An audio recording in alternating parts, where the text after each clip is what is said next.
నమః పురస్తాదతత్పృష్టతస్తే నమోస్తుతే సర్వత ఏవ సర్వా అనంత వీర్యామిత విక్రమస్త్వం సర్వం సమాప్నోషి తతోసి సర్వః.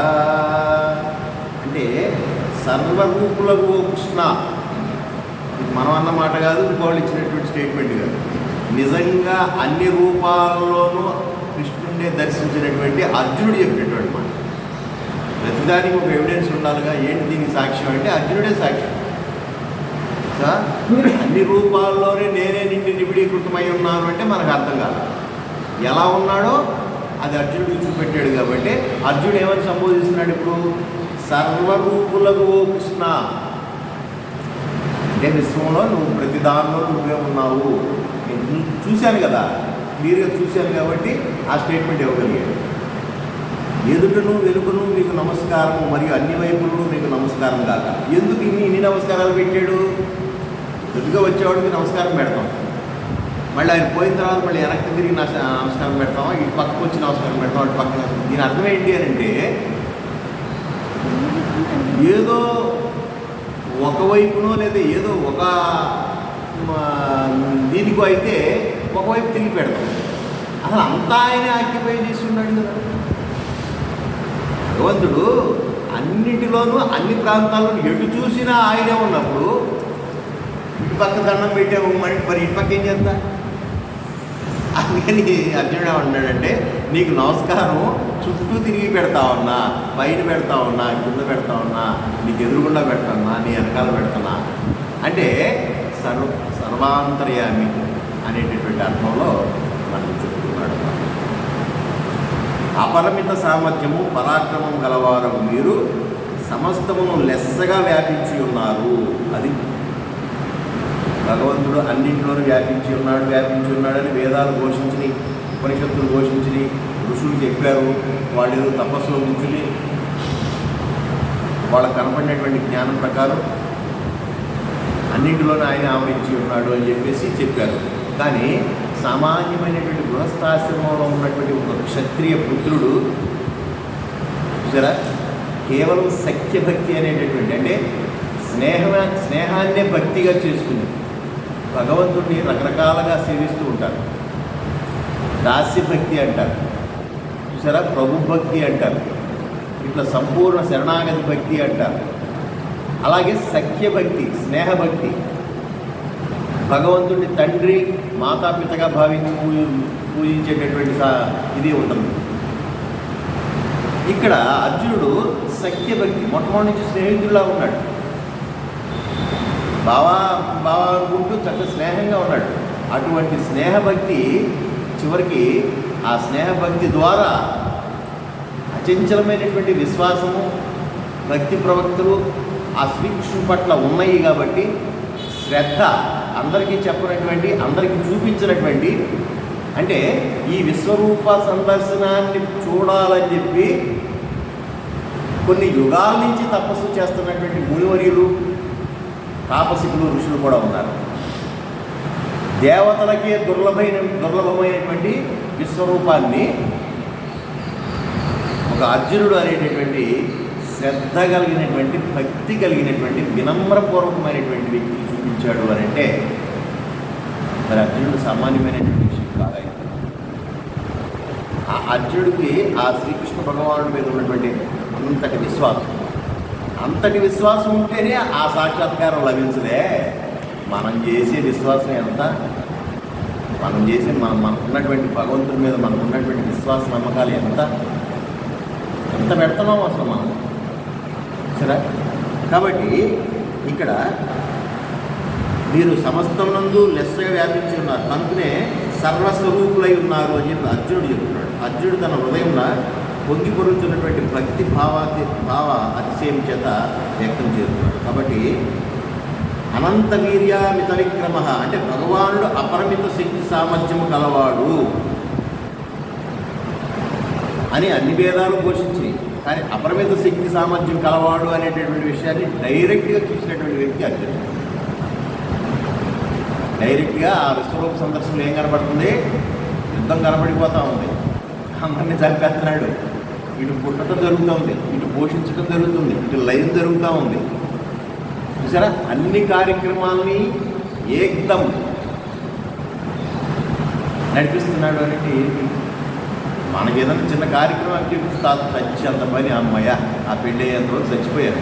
ఆ 20 రోజులు 30 రోజులు నాయన అసలు ఈ రోజు అయితే కొంచెం, ఈ రోజుల్లో అయితే కాస్త కొంచెం పర్లేదు, కానీ ఆ పూర్వం రోజుల్లో అయితే ఇది ఆ దంచుకుని ఒడ్డు దంచుకుని భోజనాలు పెట్టాలి అనే రోజుల్లో అయితే ఆకులు కోసుకొచ్చి పందిర్లేసి ఈ ఇళ్ళన్నీ అలుక్కుని, అప్పుడు ఈ స్లాబులు లేవుగా, నాటాకులు కొట్టుకుని, ఎండు మిరపకాయలు ఇట్లాంటివన్నీ తెచ్చి కారం కొట్టుకుని అది ఊహించండి. అందుకని అప్పుడు పెద్దలు ఏమని చెప్పారు, పెళ్లి చేసి చూడు, ఇల్లు కట్టి చూడు అని. ఇప్పుడంటే డబ్బులు ఉన్నాయి, టప్పుడు కాంట్రాక్టర్లు ఉన్నారు, బిల్డర్స్కి ఇచ్చేస్తున్నాం, నెలకొండ కూర్చుంటున్నాం, ఆ రోజుకల్లా వెళ్తున్నాం, లేకపోతే క్యాటరింగ్లు ఉన్నాయి, భోజనాలు. అట్లాగా ఇక్కడ అంతటి శక్తి సామర్థ్యం కలిగినటువంటి మహానుభావుడు అయినటువంటి అపరిమిత శక్తి ఒక చిన్న విసనకరతో వీచుకొనిన కొద్ది గాలి వచ్చు. ఒక్కసారి పెద్ద మారుతులాగా వచ్చించో అపరిమిత ఒక గాలి ఉద్భవించు. మొదటిది మనుష్య శక్తి.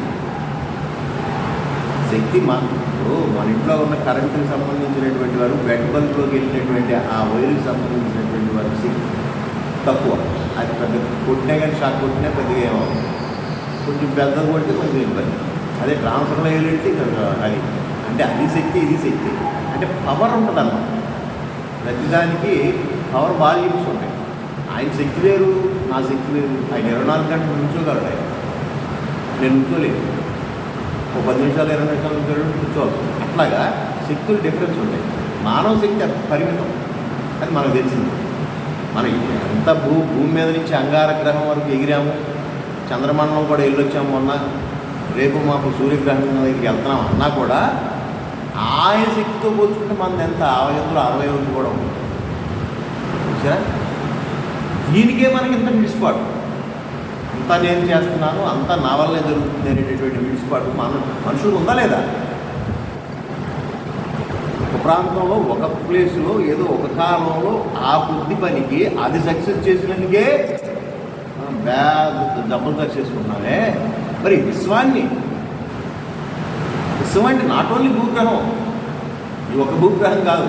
మనం అనుకున్నాం కదా, పాలపుంతలని ఎన్ని సూర్యులు ఉన్నారో, ఎన్ని చంద్రమండలాలు ఉన్నాయో, ఎన్ని పాలపుంతలు ఉన్నాయో, ఎన్ని లోకాలు ఉన్నాయో, అన్ని లోకాలని మినిట్ బై మినిట్, ఒక్క నిమిషం లేట్ కానీ, ఒక్క నిమిషం కానీ స్పీడ్ కానీ అయితే గ్రహాలు గుర్తుకుని చచ్చిపోతాయి.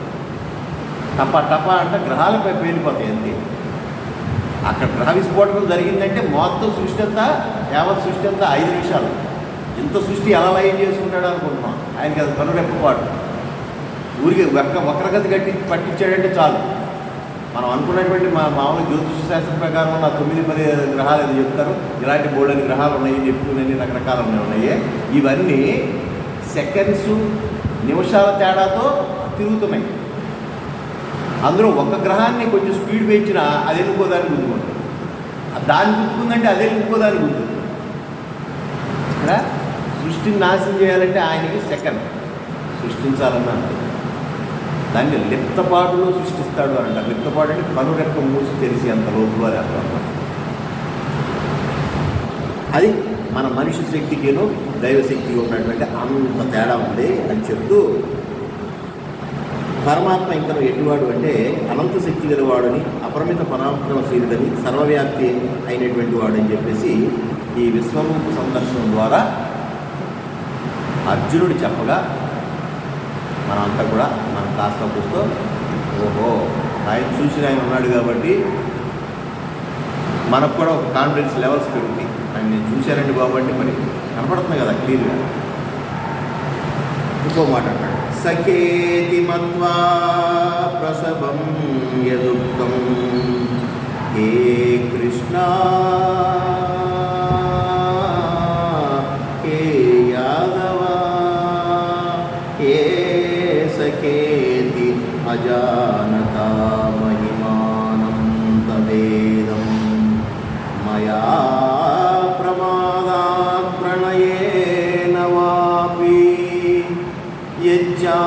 మహాసార్థమసత్కృతోసి విహారశయ్యాసనభోజనేషు ఏకోధవాప్యచ్యుత తత్సమక్షం తత్క్షామయే త్వామహమప్రమేయం.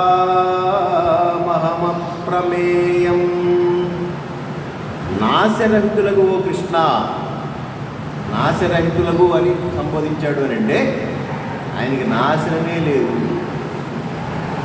ప్రతి జీవికి నాశనం అంటూ ఉంది. 70 ఏళ్ళు 80 ఏళ్ళు 100 ఏళ్ళ తర్వాత హరి ఏ పదార్థమైనా సరే ఎంత పెద్ద గొప్ప ఉప్పు పెద్ద ఎంత స్తంభమైనా కానీ బయటపడేస్తే దాని అంతటికి పెట్టి కాలగర్భంలో కలిసిపోతా లేదా? ఇంతలో పెద్ద పెద్ద గట్టలు మనం చూస్తుంటాం రైల్వే డిపార్ట్మెంట్. అవి పడేసట్ట ఉంటే ఆటోమేటిక్గా ఉప్పు పడిపోయి తినేస్తాం. అట్లాగా ప్రతిదీ నశించిపోయేటటువంటిది, ప్రతిదీ క్షీణించిపోయేటటువంటిది, కనుమరుగైపోయేటటువంటిది. కానీ నాశరహితులకు ఓ కృష్ణ, మీరు మాత్రమే శాశ్వతం. మీ యొక్క ఈ మహిమను తెలియక పొరపాటున కానీ చనువు వలన కానీ మరి సఖుడు అని తలచి, ఏదో స్నేహితుడు అని చెప్పి తలచి ఓ కృష్ణ, ఓ యాదవ, ఓ సఖ, ఓ ఫ్రెండు అని ఏమన్నా పిలిచాను నన్ను క్షమించు సరే అని చెప్పేసి ఒక్కరుగా ఉన్నప్పుడు కానీ లేక ఇతరుల ఎదుట కానీ పరిహాసం కొరకు ఏ అవమానమును గావించుతున్నాం. సరదాగా మనం అనుకుంటుంటాం కదా ఫ్రెండ్షిప్లో, ఇంకా రాలేదంటే రాళ్ళే ఎప్పుడైనా ఆడి మీద ఏదో జోకేస్తాం. అలాంటి జోకులు ఏమైనా వేసానేమో. ఈ అపరాధములన్నింటినీ అప్రమేయులకు మీరు క్షమింప కోరుతున్నాను. సరే, ఏదో నాకు తెలుసో తెలియదో మిమ్మల్ని నాలాగా సామాన్యమైనటువంటి మానవుడు లాగా భావించి నేను ఏదో రకరకాల పరిహాసాలతో మాట్లాడానేమో, నన్ను క్షమించమని కోరుకుంటూ చేసిన తప్పిదానికి పశ్చాత్తాపడి మరలా దానిని చేయకుంటుంటే విజ్ఞుల లక్షణం. ఇక్కడి నుంచి నేను ఎట్టి పరిస్థితుల్లో పరిహాసానికి కూడా బావా అని కానీ కృష్ణ అని కానీ పేరు పెట్టి పిలవటం కూడా, మనకంటే పెద్ద వయసులో ఉన్నవాళ్ళు ఒకవేళ పేరు పెట్టి పిలవాల్సిన అవసరం ఏర్పడింది, దాని చివరికి గారు అని తగిలించే అలవాటు మనకు ఉంది. ఆ ఇంగ్లీష్ వాడు లేదు. ఆ ఇంగ్లీష్ వాళ్ళు డైరెక్ట్గా పేరే పెట్టుతారు, దాని గారు గీరు ఏమి ఉండదు. కాబట్టి మాధవరావు గారనే శ్రీనివాసరావు గారనో మనం తెలుసుకుంటాం. సరే, ఏదో బాగా దగ్గర తిక్కు రిలేషనో లేకపోతే కలిసి పెరిగినడం అయితే ఏం శ్రీనివాసో అట్లా.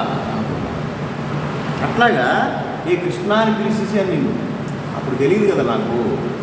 అప్పుడు నేను కృష్ణాజీ అని పిలవాలని కానీ లేకపోతే కృష్ణ గారు అని పిలవాలి కానీ ఇట్లా నాకు అనిపించలే, మామూలుగా పిలిచేసాను.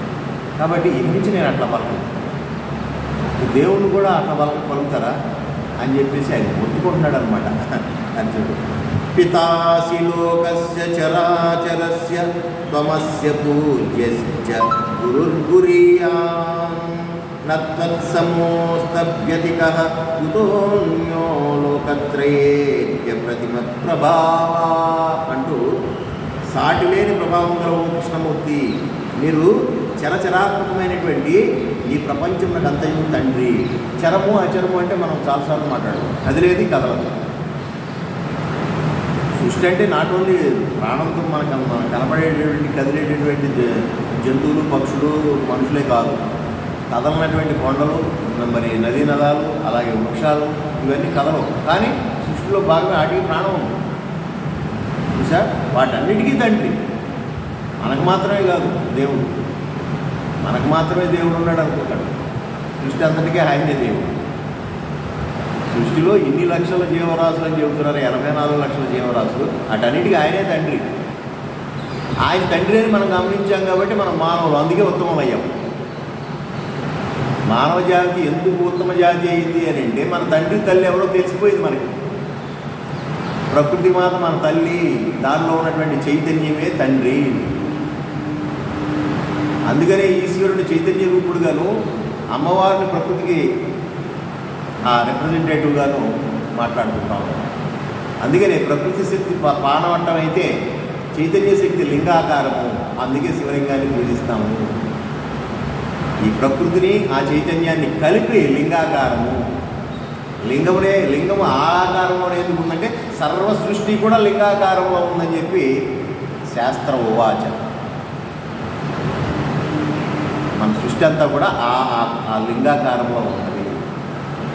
అదంతా ఎక్కడ ఆ సృష్టి అంతా ఎట్లా మనకి వ్యక్తమవుతుందంటే అది కొన్ని కదిలాటిగాను, కొన్ని కథలనాటిగాను, కొన్ని దృశ్యమానంగాను మనకు కనబడుతున్నాయి. మనకు కనబడుతున్న సృష్టి అంతా కూడా దీనిలో అంతర్లీనంగా ఉన్నటువంటి శక్తి ఏమిటంటే ఈశ్వరీయ శక్తి. కనపడేదంతా ఏంటి? మ్యాటర్ వేరు, చైతన్యం వేరు. ఇందులో పదార్థం వేరు, దాని కదలిక వేరు. బ్రహ్మాండం అంటే పెద్ద మోటార్ ఉంటుంది, అది దానికి కదిలే శక్తి లేదు. దానికి పెట్టాల్సింది కరెంటు ఆ ఈశ్వరీయ శక్తి. ఆ కదిలేటటువంటి చక్రాలు ఉన్నాయే, ఆ మిల్లంతా అదే అమ్మవారు, ప్రకృతి. పరమాత్మ ప్రకృతి యొక్క కలయికే సృష్టి. అంటే ప్రకృతి లేకోకుండా పరమాత్మ శక్తి ప్రకటితం కాదు. మనం చాలాసార్లు చెప్పుకున్నాం. ఎట్లా? ట్యూబ్ లైట్ లేకోకుండా కరెంటు యొక్క శక్తి మనకు తెలియలే. కరెంటు యొక్క శక్తిని ట్యూబ్ లైట్లోకి ప్రవేశపెట్టిన తర్వాత అర్థమైంది, ఓ ఇది వెలుగుద్రా అని. కరెంటు యొక్క శక్తిని ఫ్యాన్లోకి ప్రవేశపెట్టినా తెలిసింది, ఓహో దీనికి తిప్పేటటువంటి శక్తి కూడా ఉందిరా అని. చివరికి వంటింట్లో మిక్సీలో కూడా పెట్టాం, మసాలాలు కూడా నూరుకునే శక్తి ఇచ్చింది వాళ్ళు. అట్లాగా ప్రతి జీవిలోనూ ఆయన ప్రవేశపెట్టబడ్డాడు. ఉంటేనే అవి కదులుతున్నాయి, పెరుగుతున్నాయి. దాంట్లో వృక్షాలైతే పత్రజంతం ఉద్భవిస్తూ ఉంది, పచ్చదనం పరిడి వెళ్తూ ఉంది. కొండలైతే పెరుగుదలగా ఉన్నాయి. చూసారా? అంటే ఈశ్వరీయ చైతన్యాన్ని కేవలం ఒక రూపంలో, ఒక నామంలో చూడటం మొదలెట్టాం కాబట్టి దేవుడు అంటే మనకు గుళ్ళలో ఉన్నాడనే భావన ఏర్పడిపోయింది. దేవుడు అంటే గుళ్ళలో ఉన్నటువంటి ఆ విగ్రహంలోనే ఉన్నాడు, అదే దేవుడు. ఆ కాస్త విగ్రహం మనం దర్శించలేకపోతే, దేవుడు దర్శించలేకపోయామే, ఇన్ని వేల రూపాయలు ఖర్చు పెట్టుకుని కూడా వచ్చి అని బాధపడిపోతాం. మరి సృష్టి అంతా ఆవరించున్నటువంటి ప్రతి దానిలోనూ ఉన్నాడంటే మనం అర్థం చేసుకుంటాం. గుళ్ళోకి వెళ్ళి నందీశ్వరుడిని ముడ్డి, మొహం, మూతి మొత్తం రాసి ముద్దులు పెట్టి వస్తున్నాం. ఇక్కడ దాన్ని పెద్ద పెద్ద బండలు కట్టి బండలతో లాగిస్తున్నాడు ఈ నందీశ్వరుడు. బతుకున్న నందీశ్వరుడు, బతుకున్న ఎద్దుని మొయ్యలేని పొరువేసి. ఇది మానవుడి యొక్క నైజం. అంతర్లీనంగా ఈశ్వరీయ చైతన్యాన్ని గమనించినటువంటి వాడే, అందరిలోనూ ఉన్నటువంటి వాడు ఒక్కడే, వాడే నాలోనూ ఉన్నాడు. కాబట్టి నేనే నువ్వు, నువ్వే నేను అనేటటువంటి ప్రేమభావం ఏర్పడుతుంది. అందరినీ ప్రేమించుడు అంటే మనకు అర్థం కావట్లా. ఎట్లా ప్రేమిస్తాం? మనకి ప్రేమ కలగాలి అంటే మన కోణం నుంచి ఆలోచిస్తాం. ఏమని? నాలాగానే నన్నే లైక్ చేయాలి, నన్ను లైక్ చేస్తే నిన్ను లైక్ చేస్తా అంటే ఇచ్చి పుచ్చుకునే ధోరణి మనం ప్రేమ అనుకుంటున్నాం. అది కాదు ప్రేమ, అదంతా ఆకర్షణే. ఏమి ఇచ్చి పుచ్చుకోవాలని ఇన్ని జీవరాశుల్లో దూరి ఆయన ఉన్నాడు. సరే, అసలు భగవంతుడి యొక్క తత్వాన్ని అర్థం చేసుకోవాలంటే చాలా క్లీన్ అబ్జర్వేషన్ ఉండాలి. ఇంత అబ్జర్వేషన్ ఉంటే కానీ భగవంతుడి యొక్క ప్రేమ స్వరూపాన్ని అర్థం పట్టుకోలేదు. ఎప్పుడైతే ఆ ఆత్మ చైతన్యం అంతా ఒకటేను, నీది నాది ఒకటే అనేటటువంటి భావన వచ్చినప్పుడే అప్పుడు నీలో కాస్త మార్పు వచ్చి ప్రేమ, ఆయనది ప్రాణమే కదండి, నాది ప్రాణమే కదండి అంటూ ఉంటాం కదా. అప్పుడప్పుడు అంటామా లేదా? ఉప్పండి బలివాళ్ళ చచ్చిపోతూ ఉంటే మన వాడు చూస్తూ ఉంటామండి, మొత్తం ఉండలేం కదండి. ఏదో కొన్ని నీళ్ళు పోసానండి, నువ్వు పోసావు కదా, నువ్వు పోసిన తర్వాత ఆయన పోయాడు హరి అన్నట్టు పదా కేసు ఉంది నీ మీదంటే మనం ఏం చెప్తాం పోలీసు వాళ్ళకి? అదేంటంటే చూస్తూ అంటూ ఉంటామండి, ఇది ప్రాణమే కదండి, ఆ ప్రాణం నాది ప్రాణమే కదండి, చచ్చిపోతున్నాడు, దాహం అని అరిచాడు కాబట్టి మగ్గుడు నీళ్లు పోసానండి, నేను చేసిన ఇందులో ఉందండి అని అంటాం లేదా? అంటే అప్పుడు తెలిసి వచ్చింది నీది ప్రాణమే, ఆయనది ప్రాణమే, ఈ రెండు ప్రాణాలు ఒకటేనండి. అట్లాగే సర్వ సృష్టి యొక్క ప్రాణాలన్నీ ఒకటే. ఇది భగవంతుడి యొక్క చైతన్యం అంతే. మనం లిమిటెడ్ స్థాయిలో చూస్తున్నాం తప్ప మొత్తం నిండిని పీడిస్తున్నాము అదే అనేటటువంటి విషయంతో చెప్తూ ఇక్కడ ఇంకో మాట అంటాడు, తస్మాత్ ప్రణమ్య ప్రణిధాయ కాయం ప్రసాదయే త్వామహమీశమీడ్యం పితేవ పుత్రస్య సఖేవ సఖ్యు ప్రియప్రియాయార్హసి దేవ సోడుం. అందువల్ల నేను శరీరమును భూమిపై సాష్టాంగ పడవయించి నమస్కరించి ఈశ్వరుని స్తుతింపదగిన వాడును అవు నన్ను అనుగ్రహింపవేడుచున్నాను దేవా. ఇది ఎంత శక్తివంతుడు కాబట్టి నాకు అర్థమైంది ఏంటంటే సాష్టాంగపడి నీకు నమస్కారం చేస్తున్నాను.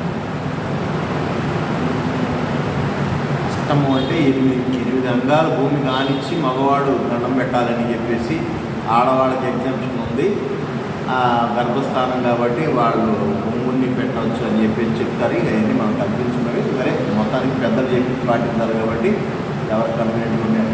ఈయన ఏమంటే అంత భక్తి పెరిగిపోయింది. విశ్వరూప సందర్శనానికి ముందు ఎప్పుడైనా సాష్టాంగ నమస్కారం చేశాడా అంటే లేదు. ఒకవేళ పెడితే గుడ్ మార్నింగ్ అని ఇట్లా ఎత్తుంటాడు చెయ్యి, ఏ కృష్ణ బాగున్నావా అని ఉంటాడు. ఏంటి నిన్ను రాలేదేంటి, మేమంతా పశువులు దొరికినట్టు వెళ్ళావు, నువ్వు రాలేదేంటి గోవులు గాయడానికి అని ఉంటాడు బాగా. ఇట్లా జరిగిందే తప్ప ఇంత వ్యవహారం చూసిన తర్వాత సాష్టాంగ పడిపోయాడు. సాష్టాంగ పడిపోయి నన్ను అనుగ్రహించు అంటాడు. ఇంకేంటి అనుగ్రహించడం, ఇంత విశ్వరూప సందర్శనం కావాలనో చూపెట్టావు, ఇంకా అనుగ్రహం కోరుతున్నాడంటే చూడండి. ఇంకా అనుగ్రహం కోరుతున్నాడనంటే ఏం అనుగ్రహం కోరుతున్నాడు అడుగుతున్నాం. దేవా, కుమారుని అపరాధము తండ్రి వలని, స్నేహితుడి యొక్క అపరాధం స్నేహితుడి వలను, ప్రియురాలి యొక్క అపరాధమును ప్రియుడు వలను నా యొక్క అపరాధములన్నీ క్షమించు అని చెప్పేసి క్షమాపణ కోరుకుంటాడు. ఆయన చేసిన తప్పేంటో ఆయనకి తెలియదు. ఆయన ఏదన్నా పొరపాటును మాట్లాడానేమో, ఏమైనా ఎక్కడన్నా ఏరా అన్నానేమో. గోవులుగా కాసుకునేవాడు కదా, ఈయనేమో క్షత్రియుడు కదా, గోపాలుడు కదా, ఈయన గోవులు కాసుకునే గోపరిపాలకుడు కాబట్టి ఏ గోవులు కాసుకునేవాడా, ఏ యాదవుడా, ఇట్లా ఏమైనా సంబంధం మాట్లాడానేమో. మాట్లాడుంటే మాట్లాడు, మా పాలవాడండి అంటాం కదా, అమ్మా అంటాంగా, ఏంటి మా పాలవాడు రాలేదంటావా, ఆ పాలవాడి కృష్ణుడు తెలిసిందనుకో, అప్పుడు మా ఏంటి పరిస్థితి. రామని సాష్టాంగ నమస్కారం చేసి, స్వామి నేను పాలవాడా అన్నాను, నిన్న రాలేదేంటి అన్నారు, మొన్న 3 లీటర్లు తెమ్మంటే 1 లీటర్ తెచ్చేవేంటి అంటాం, పలసగా పోతారేంటి అన్నాను, రకరకాలుగా తిట్టారు స్వామి అని మనం మొత్తుకుంటాం లేదా. అంతే, ఆయన కూడా అదే మొత్తుకుంటున్నాడు. సింపుల్గా చెప్పాలంటే సరే, ఏది తెలిసిన తర్వాత, ఏది తెలియకముందంతా అగమ్యవచ్చు, ఏది తెలిసిన తర్వాత ఇక మరి ఏది తెలియాల్సినటువంటి అవసరం లేనటువంటిది ఏదైనా ఉందేనంటే అది అటువంటి ఆత్మస్వరూపం. దాన్నే ఆత్మసాక్షాత్కారము అన్నారు. అటువంటి ఆత్మసాక్షాత్కారం పొందిన తర్వాత ఇంకా జన్మలు పుట్టాలని, పెరగాలని, ఏదో ఇట్లా ఉద్యోగాలు ఎలగబెట్టాలని, వ్యాపారాలు చేయాలని, రోజు అంట్లు తోముకోవాలని, మళ్ళీ కనాలని, మళ్ళీ వాళ్ళతో మాట్లాడాలని, అత్తగారులతో తగ్గించుకొని కోడలతో మాటలు అనిపించుకోవాలని ఎవరికన్నా అనిపిస్తుందండి? అనిపిస్తుందా? ఇది అంతటి గొప్ప సాక్షాత్కారం చూసిన తర్వాత అప్పుడేమనిపిస్తుంది? బాబు ఈ అంతా వదిలేసేసి నీ దగ్గరికి నేను వచ్చేస్తాను, నన్ను కలిపేసుకుని నీ పార్టీలో అనిపిస్తే కదా. ఏది సౌఖ్యంగా ఉందో, ఏది ఆనందంగా ఉందో, ఏది హాయిగా ఉందో అది కోరుకుంటూ అనేది సహజమే కదా. ఏది ఆనందంగా ఉందో తెలియక భూలోకంలో ఎక్కడైతే ఆనందాలు ఉన్నాయో వాటన్నిటి కోసం పరిగెత్తున్నాడు. తాగుపోతేమో బార్లో ఉందనుకుంటున్నాడు, ఈ అమ్మాయిలు వీళ్ళంతా సాఫ్ట్వేర్లంతా పబ్బుల్లో ఉందనుకుంటున్నారు ఆనందం. చూసారా, ఏదో కొంతమంది భక్తులు ఏదో భజనలో ఉందని వాళ్ళట్టు పరిగెత్తుతున్నారు. ఇట్లా రకరకాల ఎవరి ఆనందాన్ని వాళ్ళు ఎత్తుకుంటున్నారు. కానీ సర్వులకి ఒకే ఆనందం ఒకటి ఉందిరా అని చెప్పి అది కూర్చోబెట్టిన తర్వాత వీళ్ళందరూ అక్కడికి వెళ్తారు, కృష్ణా క్లబ్కి. చూసారా, అది తెలిసేంతవరకు అదొక్కసారి గుచ్చిపరిగిన తర్వాత మళ్ళీ పుట్టాలి, మళ్ళీ పెరగాలి, మళ్ళీ చీమి తీసుకోవాలి, మళ్ళీ పొద్దున్నే టాయిలెట్కి వెళ్ళాలి, ముక్కులు చండాలం అంతా ఉండకూడదు, మెరుపు తీగల్లాగా హాయిగా ఆయన్ని కలిసిపోయి హాయిగా ఉండదండి. అది కోరుకోవాలి కదా భక్తులు. అది అసలు కోరుకునేవాళ్ళు లేరు. అది కోరట్లా, అందాక వెళ్ళట్లా కోరిక.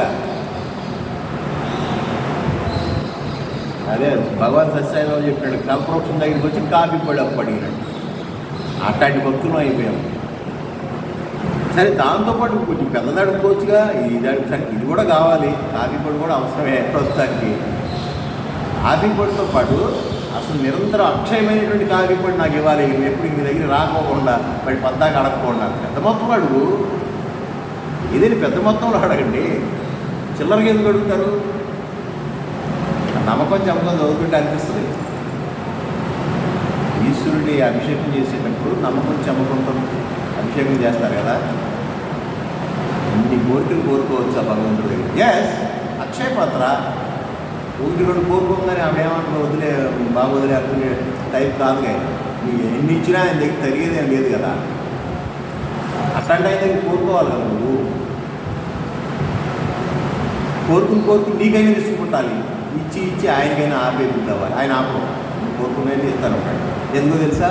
నువ్వు కోరుకున్నంతకాలం నువ్వు జన్మలు నీకు లభిస్తానే ఉంటాయి.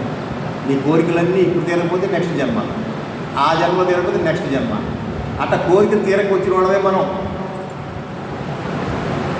84 లక్షల జీవరాశుల్లోంచి ఆ యోనిలోంచి పుట్టి పెరిగి చచ్చి చివరికి ఇదిగో ఈ మానవ జన్మలోకి వచ్చాం. ఇప్పుడు అన్నా తెలుసుకోకపోతే మళ్ళీ వెనకపోతావా అని చూస్తూ ఉన్నాడు అనమాట. అట్లాగా ప్రణిదాయకాయం ఇక్కడ ఏమంటున్నాడంటే, పెద్దలకి ఎట్లా నమస్కరించవలనో ఆ పద్ధతి ఇచ్చట తెలపబడ్డది.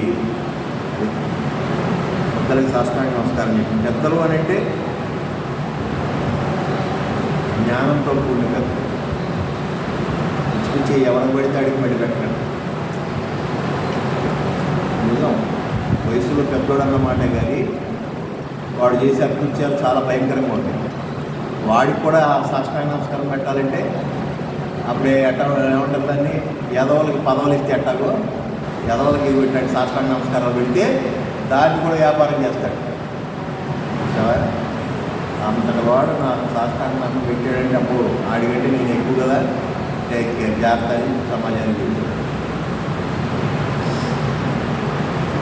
ఏదో మాకంటే పెద్దవాడు కాబట్టి నమస్కారం అంటే నమస్కారం. జ్ఞానంతో కూడినటువంటి పెద్దవాడే పెద్దవాడు. జ్ఞానం లేనటువంటి వాడు, ఎందుకంటే 70 ఏళ్ళు 60 ఏళ్ళు వచ్చినా కూడా జ్ఞానం లేనటువంటి అజ్ఞాని పశువుతో సమానంగా ప్రవర్తించేటటువంటి వాడు. ఇంకా 70-60 ఏళ్ళ వయసులో కొడుకుని కోడలు రెచ్చగొట్టి ఇంకా ఆడి తీసుకురావాల్సింది అమ్మాయి తీసుకురాలేదు, మాకు ఏమి ఇవ్వాల్సింది ఇవ్వలేదు, నేను 2 లక్షలు డిమాండ్ చేసి ఇన్నే ఇచ్చారు అని ఇంకా తెప్పి పొడిచి ఇంకా ఇంకో ఎకరం 2 ఎకరాలు వస్తుందేమో చూడు అని చెప్పేసి అజ్ఞానంగా ప్రవర్తించే పశువులాగా ప్రవర్తించే మామలు అత్తలు తగ్గిపోయారు. సమాజంలో తగ్గారనుకోండి. పూర్వం అట్టగా తెచ్చేవాళ్ళు, చచ్చేంతవరకు అదే కూర్చునేయాలండి. మన ఆర్డీఓ గ్రౌండ్స్లో ఆవిడ మన మహిళా దినోత్సవం రోజున ఆవిడ చెప్తుంటే నాకు భలే అనిపించింది.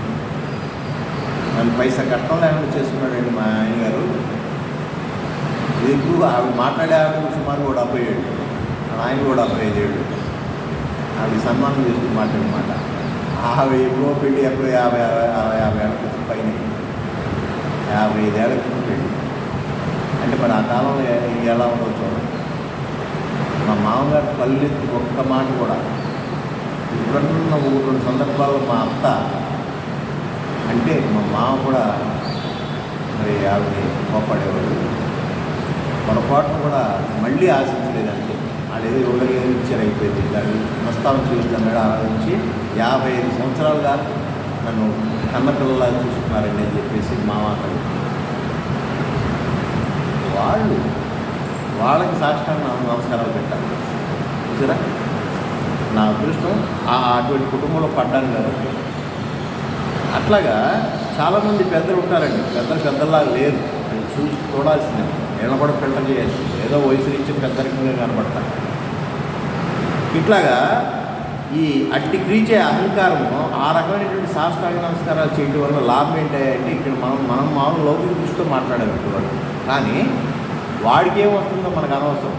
కానీ మనలో ఉన్నటువంటి అహంకారం తొలగించుకోవాలి అని అంటే ఇటువంటి సాష్టాంగ నమస్కారం పెద్దలకి, జ్ఞానం లేని వారికి, పండితులకి, మరియు గురువులకి ఇట్లా సాష్టాంగ నమస్కారం పట్టడం అనేటువంటిది నేర్పెట్టాను.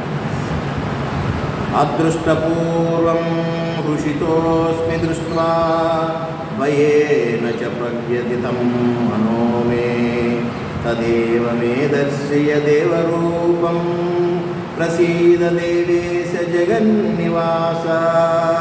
ఇది వరకు ఎన్నడూ కూడా చూడనటువంటి ఈ విశ్వరూపమును చూచి ఆనందమును పొంది తిని, కానీ భయముచే నా యొక్క మనస్సు మిగులు వ్యధనందుచున్నది. కావున దేవా, ఆ మునుపటి సౌమ్య రూపమునే నాకు చూపుడు. దేవాది దేవ జగదాధార అనుగ్రహింపుడు అని చెప్పి మొత్తుకుంటున్నాడు.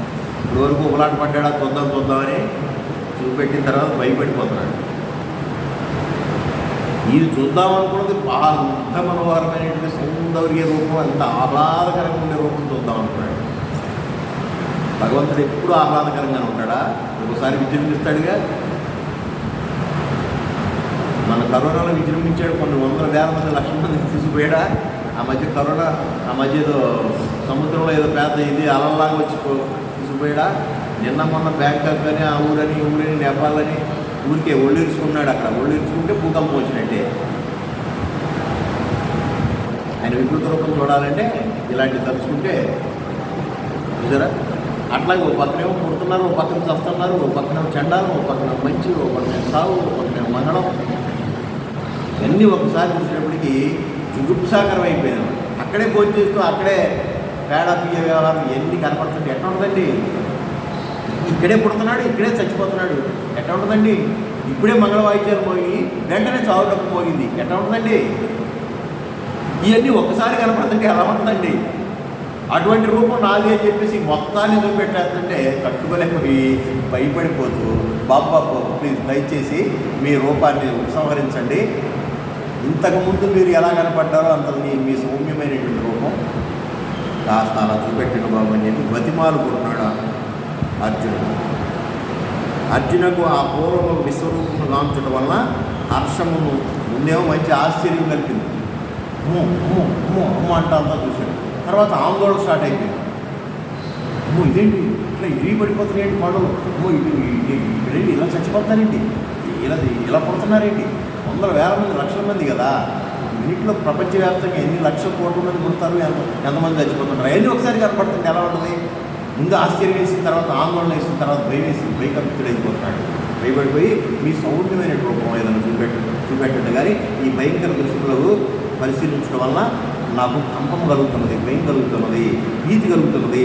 ఆ భయమును పోగొట్టుకున్నట్టుగా సౌమ్య రూపం చూపేలాగా భగవాన్ని అర్థిస్తూ ఉన్నాడు. నాకు ఆ భయం పోవాలి అని అంటే అర్జెంటుగా మీ సౌమ్యమైనటువంటి రూపం, చూడటానికి అనుకూలమైనటువంటి రూపం అని అంటే విశ్వరూపాన్ని తీసేసి ఇక ఆయన నూతన రూపం మనలాగే మన శరీరం లాంటిది చూపెట్టాలి. చూసారా? ఇక్కడ ప్రసీద దేవేశ జగన్నివాస అనే వాక్యముని ఈ అధ్యాయంలో 25వ శ్లోకంలో అర్జునుడు పలికి ఉన్నాడు.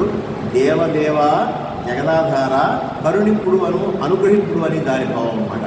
దేవరూపం అను 2 పదములు కలిపినటువంటి దేవ రూపం అంటే చతుర్భుజాకారము దేవ రూపమును చూపుము అంటే దేవరూపం అంటే చతుర్భుజములతో కూడినటువంటిది, 4 చేతులతో కూడినటువంటి విష్ణు రూపాన్ని చూపించిన అంతవరకు మాత్రం నేను చూడగలను తప్ప ఈ మొత్తాన్ని ఒకసారి నేను చూడలేను. చూశాను కదా, అయిపోయింది. ఇక నేను దానికి భయపడిపోతున్నాను. మీరు తగ్గించుకుని మీ రూపాన్ని ఆ విష్ణు రూపంగా చూపించండి అని చెప్పి వెళ్తున్నాడు.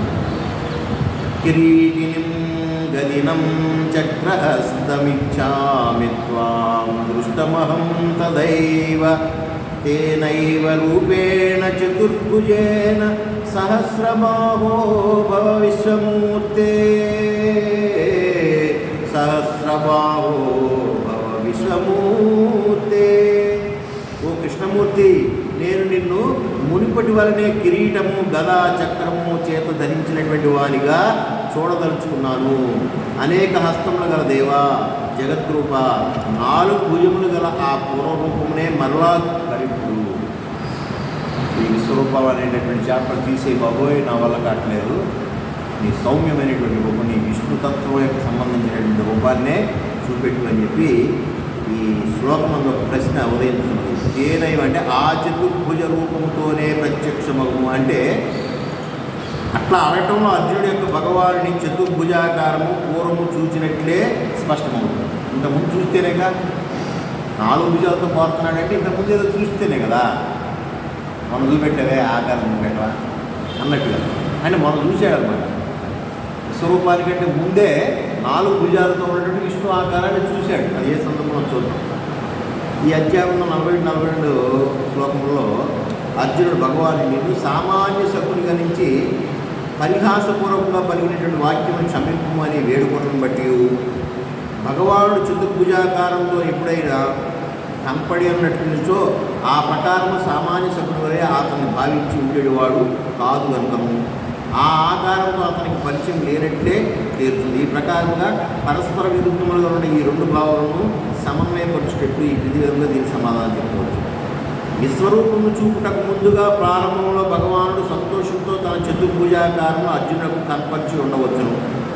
1 భూయస్వకం రూపం దర్శయామాస అంటే తిరిగి తన రూపం చూపెను అని చెప్పి వెంటనే పునఃసౌమ్య వపుర్వాత్వ అంటే మరల శాంత రూపం ధరించు అని పలుకుట వలన మొదట చతుర్భుజాకారం చూపి ఆ పిమ్మట శాంతమగు మానవ రూపం ధరించి ఉండవచ్చును.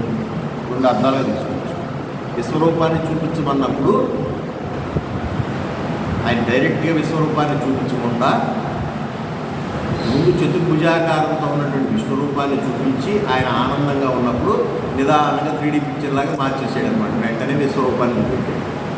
ఇది చూస్తున్నప్పుడు హాయిగా ఉంది. వెంటనే విశ్వరూపం మొత్తం విశ్వాన్ని చూపించినప్పుడు భీతి పడిపోయాడు. అందుకు అంటున్నాడు లేదు లేదు బిగినింగ్లో చూపెట్టావే ఫస్ట్ రీల్లో 16 సినిమాలు ఫస్ట్ రీల్లో చూపెట్టావే అది చూపెట్టిక నాకు మిగతా 15 రీళ్ళు వస్తలా 15 రీళ్ళు భయోత్పాతంగా ఉందన్నమాట. ఫస్ట్ వీల్లో సౌమ్యంగా ఉన్నాడనమాట. విధానం అంటే విశ్వరూప సందర్శనాన్ని అర్జునుడికి చూపించే ముందు ఆయన ఎట్లా స్టార్ట్ చేశాడు అని చెప్పేసి వ్యాఖ్యానకారుడు ఊహించి చెప్తున్న విషయం ఏంటంటే 4 భుజాలైనటువంటి విష్ణు రూపంతో స్టార్ట్ చేసి ఇది నేనే మొత్తం ఆవరించి ఉన్నానని చెప్పడానికి విశ్వం మొత్తాన్ని చూపించాడనమాట. ఈ ఆకారం నువ్వు ఏదైతే అనుకుంటున్నావో ఇదే అన్నింటిలోనూ ఉన్నదని చెప్పడానికి ఈ 4 భుజాలతో కూడినటువంటి ఆకారాన్ని మొట్టమొదటి చూపెట్టి తర్వాత మొత్తం విశ్వాన్ని చూపించాడు అని అర్థం చేసుకోవచ్చు అనేటటువంటి విషయం. 2వది దేవకీదేవి యొక్క గర్భమున భగవానుడు జన్మించినప్పుడు శంకర చక్రాది చక్రములు ఉండేదని అది చాలా ప్రసన్నమైన రూపంగా ఉండేదని అర్జునుడు విని ఉన్నాడు. లేదా ఇంకోదానికి కూడా ఆస్కారం ఏ విశ్లేషణ చేయడం అంటే మామూలు ఎన్ని కోణాల నుంచి ఆలోచిస్తారు. ఈ రూపాన్ని అట్లా అయినా చూపిస్తే ఆ పద్ధతి ప్రకారం అనుకుని నువ్వు ముందు చూపెట్టిందే స్టిక్ నువ్వు దీన్ని ఆపేసి అని అనవచ్చు. లేకపోతే పెద్దలు చాలామంది చెప్పారు, పండితులు పురోహితులు చాలామంది చెప్పారు దేవకీదేవి గర్భాన్ని పుట్టినప్పుడే ఆయనకి శిల్పి చక్రాలు ఉన్నాయి, గదా ఇవన్నీ ఉన్నాయి అని చెప్పేసి చెప్పారు. అది విన్నాడు. యశోదమ్మ ఆ గృహంలో పెరిగినప్పుడు రకరకాలైనటువంటి పెద్దలు మహానుభావుడు ఇట్లాంటి వాడు అట్లాంటి వాడు అని రకరకాలుగా చెప్పుకుంటూ వచ్చారు కృష్ణుడు గురించి. ఆ మాటలు వినున్నాడు. అందుకని అంటున్నాడు. 3వది విశ్వరూప సందర్శనముచే శ్రీకృష్ణుడు సామాన్యులు కాదనియు సాక్షాత్తు విష్ణువేననియు తెలుసుకున్నట్టుకై వైకుంఠం అందట్టి చిహ్నములతోనే వారు సదా ప్రసన్న రూపులై వెలయుచుందురని ఎరిగి ఉండటం వలన అర్జునుడట్లు ప్రశ్నించి ఉండవచ్చు. చాలామంది ఈ ఋషులు మునులు మహానుభావులు వాళ్ళు ద్రష్టలై కనుక్కున్నది ఏంటంటే వైకుంఠంలో విష్ణు భగవానుడి యొక్క రూపాన్ని వాళ్ళు సందర్శించినటువంటి విషయాన్ని విని ఉండవచ్చు. 4 చేతులతో ఉంటాడు ఈయన ఒక చేతితో గదబట్టు ఉంటాడు, ఒక చేత చక్రం ఉంటుంది, ఒక చేత ఏమో శంకు ఉంటుంది. ఇట్లాగా రకరకాలుగా విని ఉండవచ్చు. ఏదైతేనేమి ఆయన కోరుకున్నాడు అని అంటే అంతకుముందు విన్నదైనా చూపించమంటున్నాడు, లేదా ఫస్ట్ వీల్లో చూపెట్టిందా అది దానికన్నా చూపెట్టా అన్న భావంతో అని చెప్తున్నాడు. కాబట్టి ఏదేమైనా కానీ ఈ మొత్తం విశ్వరూపాన్ని ఆపేసి నా భయంగా ఉంది కాబట్టి నీ సౌమ్యమైనటువంటి విష్ణు రూపాన్ని చూపించు అని చెప్పేసి మరి భగవంతుడిని అర్జునుడు ప్రార్థిస్తున్నట్టుగా ఈ శ్లోకం. కాబట్టి అర్జునుని ఆ ప్రార్థన విన్నటువంటి భగవానుడు తన సౌమ్య రూపంతో తిరిగి ప్రత్యక్షము కానున్న వారై విశ్వరూపం యొక్క మహిమను ముందుగా వెల్లడించుతున్నాడు. వెళ్ళేవయా నేను కంగారు పడమాకు, భయపడమాకు, నా రూపాన్ని నేను విత్డ్రా చేసుకుంటానే, నీకు అనుకూలమైనటువంటి రూపంలో నీకు కనబడతాలే. అసలు ముందు ఈ మహిమేంటో తెలుసుకో. ఇలా కనపడటానికి నేను ఈ విశ్వం మొత్తం కనపడటానికి ఒక్కసారిగా దాని మహిమేంటో, దాని అర్థమేంటో, దాని గూఢార్థం ఏంటో తెలుసుకో అని ఇప్పుడు భగవంతుడు మాట్లాడుతున్నాడు. శ్రీ భగవానువాచ మయా ప్రసన్నేన తవార్జునేదం రూపం పరం దర్శితమాత్మయోగాత్ తేజోమయం విశ్వమనంతమాద్యం